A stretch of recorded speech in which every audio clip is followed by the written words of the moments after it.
전광판에 붉은 숫자가 흘러내리는 순간 서울 여의도의 한 딜링룸에는 말 한마디 없는 침묵이 가득했습니다. 2026년 3월 4일 오후 코스피는 역대 최대 낙폭을 기록하며 2020년 코로나 충격 이후 가장 참혹한 하루를 보내고 있었습니다. 단 하루 만에 377조 원이 넘는 시가총액이 허공으로 사라졌고 외국인 투자자들은 코스피 시장 하나에서만 5조 1,700억 원어치를 한꺼번에 팔아치웠습니다.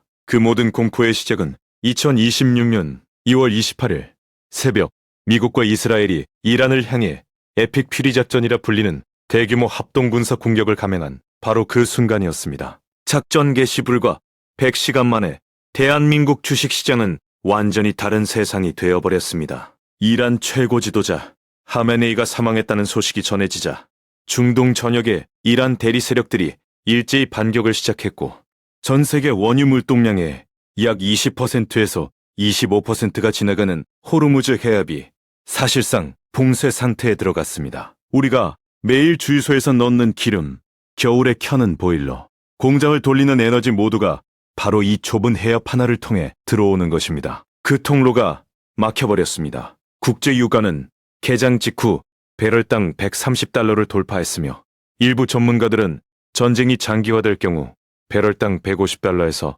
200달러까지 치솟을 수 있다고 경고하고 있습니다. 원달러 환율은 1,466원을 넘어서며 1,500원을 위협하기 시작했습니다. 금값은 온스당 2,800달러를 돌파하며 역대 최고치를 경신했고 은 시세는 하루 만에 6.5% 폭등했습니다. 삼성전자와 SK하이닉스 주가는 단 하루 동안 8% 이상씩 떨어졌습니다.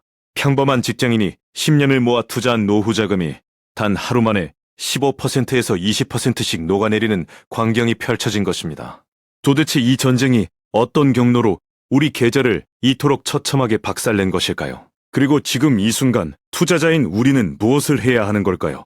오늘 이 영상 하나로 전쟁과 내 계좌 사이의 연결고리를 완전히 꿰뚫어 드리겠습니다. 마지막까지 보시면 지금 이 혼란 속에서도 포트폴리오를 어떻게 방어하고 기회를 어떻게 잡아야 하는지 명확한 그림이 보이실 겁니다. 자, 그럼 시작합니다. 먼저 이번 사태가 어떻게 금융시장을 강타하는지 그 메커니즘부터 하나씩 짚어보겠습니다. 전쟁이 터졌다는 소식을 들으면 많은 분들이 가장 먼저 주식이 떨어지겠다는 생각을 하십니다. 맞습니다. 하지만 단순히 무서워서 떨어지는 게 아니라 전쟁이 실물 경제를 타격하는 아주 구체적인 경로가 있습니다. 첫 번째 경로는 바로 에너지 가격 폭등입니다.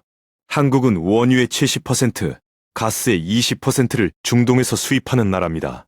호르무즈 해협이 막혔을 때 한국이 가장 먼저 비명을 지르는 이유가 바로 여기에 있습니다. 유조선 통행량이 70%에서 80% 급감하면서 당장 다음 달 에너지 도입에 빨간불이 켜진 것입니다. 두 번째 경로는 외국인 자금의 이탈입니다. 지정학적 불확실성이 높아지면 글로벌 투자자들은 신흥국 자산을 팔고 달러와 미국 국채 같은 안전자산으로 피신합니다. 코스피에서 5조 원 이상이 단 하루 만에 빠져나간 것은 이 공식의 정확한 실현이었습니다. 세 번째 경로는 환율 상승이 불러오는 연쇄 타격입니다. 완화 가치가 떨어지면 수입 물가가 오르고 기업들의 외화 채무 부담이 늘어나며 투자 심리는 더욱 얼어붙습니다. 1,500원에 가까운 환율은 한국 경제에 이미 준전시 경고 수준의 충격을 예고하는 신호입니다.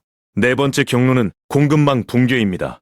호르무즈 해협을 우회해 희망봉으로 돌아가는 선박들이 늘어나면서 운송기일이 2주 이상 지연되고 컨테이너 운임은 하늘 높은 줄 모르고 치솟고 있습니다. 반도체 제조 장비 도입 비용도 10%에서 15% 올랐습니다. 5번째 경로는 스태그플레이션 공포입니다. 물가는 오르는데 경기는 침체되는 최악의 조합입니다. 가까스로 잡혀가던 글로벌 인플레이션에 다시 불을 붙인 꼴이 되어 중앙은행들은 금리를 올리지도 내리지도 못하는 진퇴양난에 빠졌습니다. 이 5가지 경로가 동시에 작동하면서 이번 사태는 단순한 지정학적 충격이 아니라 실물 경제 전체를 뒤흔드는 복합 위기로 번지고 있는 것입니다. 그렇다면 이번 전쟁이 우리 주식 계좌에 구체적으로 어떤 업종과 종목에 어떤 방식으로 영향을 미치고 있는지 살펴봐야 합니다. 이 전쟁의 피해자와 수혜자는 극명하게 갈립니다. 가장 직격탄을 맞은 곳은 반도체입니다. 삼성전자와 SK하이닉스로 대표되는 반도체 대장주들이 단 사흘 만에 15%에서 20%씩 미끄러졌습니다. 사우디아라비아와 아랍에미리트에서 추진하던 대규모 인공지능 데이터 센터 건설 사업이 전쟁으로 인해 지연될 수 있다는 우려가 직접적인 수요 충격으로 이어진 것입니다. 항공과 해운 섹터도 참담합니다. 중동 영공이 폐쇄되면서 수천 편의 항공편이 취소됐고 우회 항로를 써야 하는 항공사들은 연료비 부담이 급증했습니다. 자동차 산업도 피해자입니다. 원유 가격 상승은 플라스틱과 접착제 등 석유화학 기반 부품의 원가를 15%에서 25% 올렸습니다. 호르무즈 해협이 막히면서 중동 수출 물량 선적 자체가 2주 이상 지연되는 상황도 겹쳤습니다. 반면에 이 전쟁에서 가장 뜨겁게 불타오른 곳이 있습니다. 방산주입니다. 한화에어로스페이스를 중심으로 한 국내 방산그룹의 시총이 코스피 전체가 폭락하는 가운데서도 무섭게 치솟았고 한화그룹의 시총 순위가 코스피 5위권으로 껑충 뛰어올랐습니다. 정유주도 단기 수혜를 받고 있습니다. 원유 재고 평가 이익과 석유 제품 가격 상승이 정유사들의 단기 실적을 끌어올리는 효과가 나타나고 있습니다. 그리고 금과 은으로 대표되는 안전자산에도 자금이 몰렸지만 달러 강세와 금리 전망 변화 때문에 오히려 금값이 급락하는 이례적인 현상도 나타났습니다. 전쟁이 터지면 금값이 무조건 오른다는 공식이 더 이상 통하지 않는 시대가 된 것입니다. 자, 이제 우리가 정말 알고 싶은 부분으로 들어가겠습니다.